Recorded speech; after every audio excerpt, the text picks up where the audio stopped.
Hello, welcome to today's video. So today is your host as usual. It doesn't fit me. Let me just stop that. Okay, welcome to today's video. My name is Aladi-Ada Akoh. Aladi-Ada Akoh. Yeah. So if you don't know how to pronounce it, that is how to pronounce my name. Probably that. Is that correct? I don't know. I have not always been a winner all my life. There are times you lose. Yep. You lose. So I'm going to be telling you real life experience, true life story. Before we continue, have you subscribed? Have you subscribed? No. Pause. Subscribe. Are we good? Click the notification bell, that bell button, click it. I applied to 8 universities. It is not clickbait. Yes, it is real.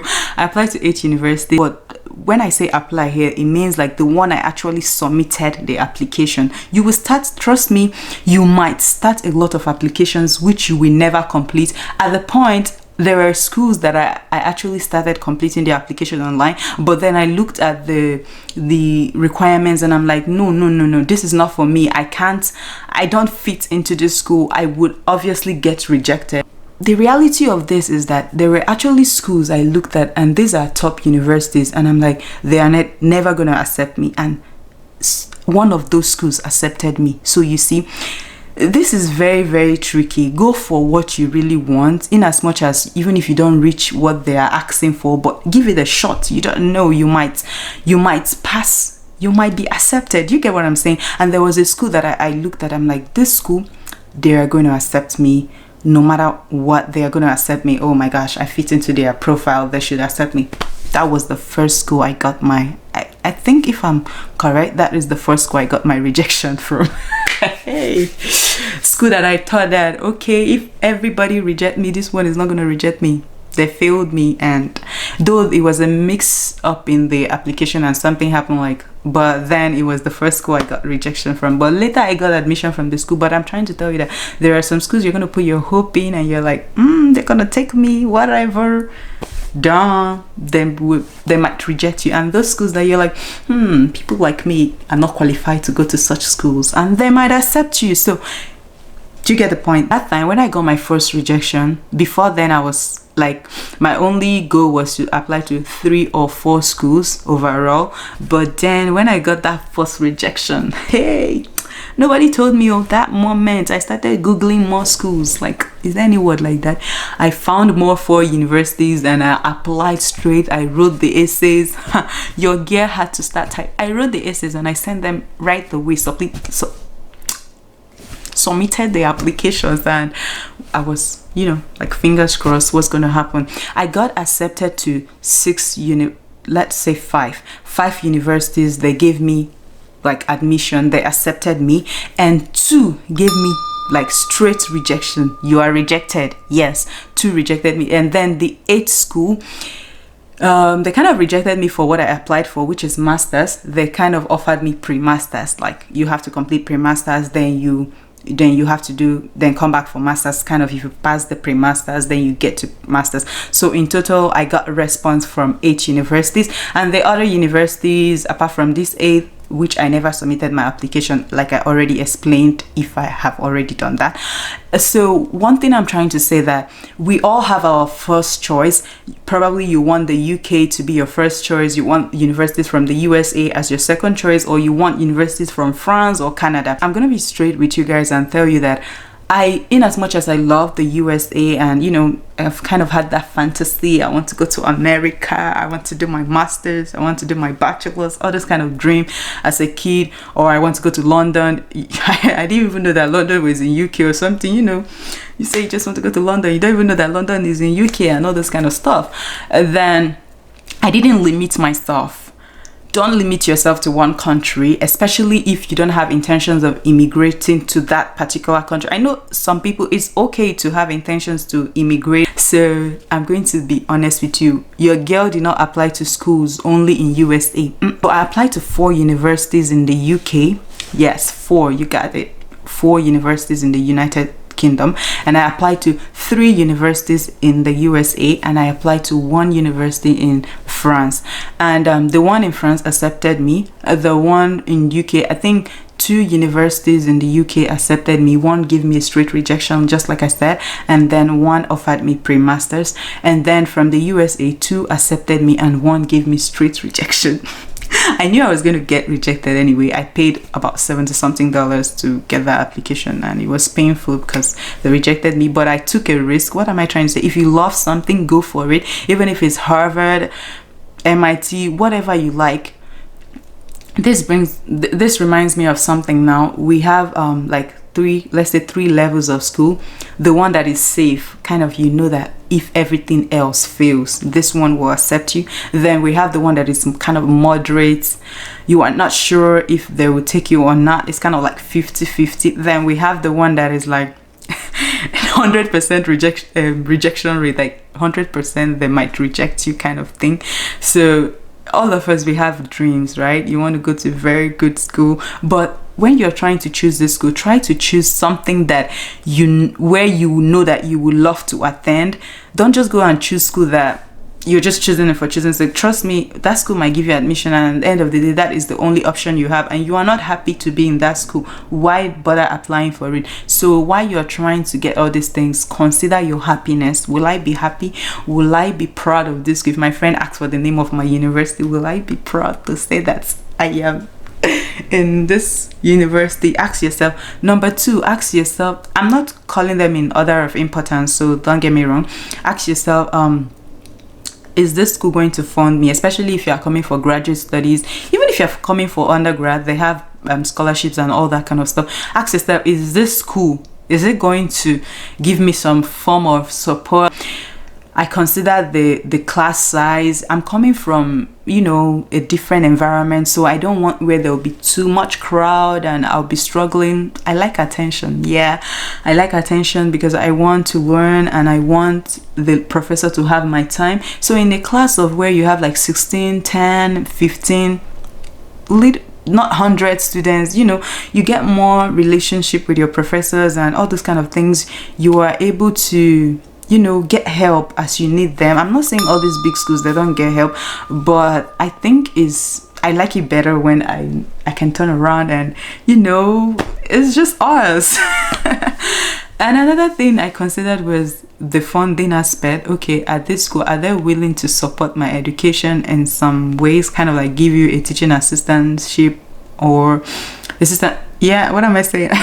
Position or a research position, any of those things, because, you know, it's not easy as an international student. Converting your home currency to dollars is a lot, and then you need some support. Let's be real, we need support. And another thing is, I consider the location, the weather. Can you survive it? I ended up here because the weather is so cold. It's so hot, it's so cold. Can you believe that this place is kind of hotter than Nigeria, where I was staying in Nigeria before moving here? And I'm like, the sun here is giddy, is strong. Consider the exams too. The exam they are asking for, are they asking for an exam that you are not willing to, you know, sit for? Some of us, we hate exams. I think I haven't seen anyone that said or that will say or have said, I love exams. I don't know if you exist, let me know in the comment section. But the truth is, you have to consider all those little things. I know some of us are scared of racism and all that. Do your research. You have to do your research. This is real. As a person, if you're a person of color, you have to check that area. Like, Google it. Is this place, are they friendly to people of color and all those kind of things? You need to know. Is your right. You have to protect yourself, because being a person of color, you attract so much attention to yourself, and you want to make sure that where you are going to is very, very safe, in as much as you want to go to any country. I don't know what I've been saying, if it is making any sense, but I hope you pick out what I'm trying to say. Don't limit yourself. USA is good. It is fine. It is amazing. But you know, the visa issue right now, people are being denied and a lot of things. People are still getting their visas. So instead of wasting too much time, if you really love the USA, I would advise you go for your at least 3 or 4 visa interviews. take the risk. I went 3 times. Yeah, I did it.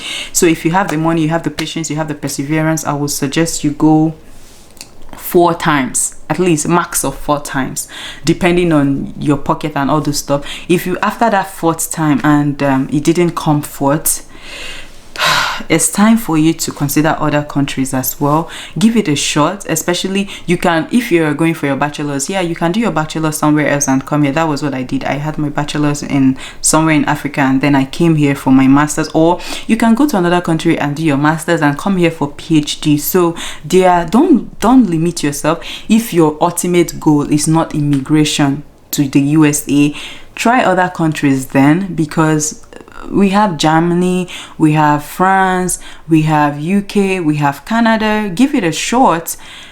Education is education. Probably you might feel betrayed that this is coming from me, but that is the truth. I can't lie to you. I applied to UK, I applied to US, I applied to France, and at the end of the day, I got admissions from all the countries. There was one mistake I made. I didn't get back to the school immediately that I found out that, okay, I'm not going to come back to this school. I have made my choice. This is the school I want. Please do not make that mistake. If a school accepts you and, okay, you are not sure that this is the school you want to go to, please get back to the other schools. Tell them you are not coming. No hard feelings. Just email them. Tell them, okay, I've made my decision, and this is just tell them, let them know. It's not fair on their part. And how I got to know about this was when I was talking to my admission, the international department of my school, something like that, and I spoke to her, and she was like, students, you guys are not trying, in the sense that we are trusting that you guys will be coming to the school, but you don't let us know. You just keep us in the dark, and we keep bombarding you with emails asking. You don't even tell us, but you've already moved on. Just tell us, because sometime in the future you might come back and you want to apply to that school. Remember, they have records, and they just look at their record. This one, we gave her admission the last time, and you know, she didn't even show up. He didn't tell us he was coming or not, stuff like that, and that is not a good thing. Even when it comes to job too, if you get a job from one company and you get another job from the other company and you prefer this other company, tell company A that you are not coming again. Let them know that, okay, you've gotten somewhere, or just tell them, you know what to tell them, that you are not coming. So it's very, very important that you do that. Another thing I want to talk about is the GPA. Even if your GPA is not that high, but you like that school, give it a shot. In your application, you should write that there's something they call statement of purpose. That is where you kind of express yourself. It gives you a chance to kind of talk about yourself and all those kind of thing, what you want to do. You can also tell them why you didn't do so well. Show them your potentials. Show them what you got. You don't know, you might impress them, or they might be impressed by your resume, your SOP, and all those kind of stuff. So don't limit yourself. So all of you asking me or sending me emails and saying, I don't know how to go about it, I have made a video previously, so I'm going to put the link of that video in the description box. So do check out that video, and you will see the step-by-step process of how to find a school in the USA. You can also use that for any other country. I believe it's just for you to remove USA and put the country of your choice, and I'm sure you'll get something online. So start your application on time. Overall, start your application on time. Do not waste time. Just start immediately. Start looking for schools. The application process will take some time, because you need to write some exams like the GRE, the TOEFL, and all the SAT to go. So check the description box of this video, and you are going to see more information. Thank you so much for watching today's video. See you in my next video. I love you. Ciao. What's that? I don't know what it is. Bye.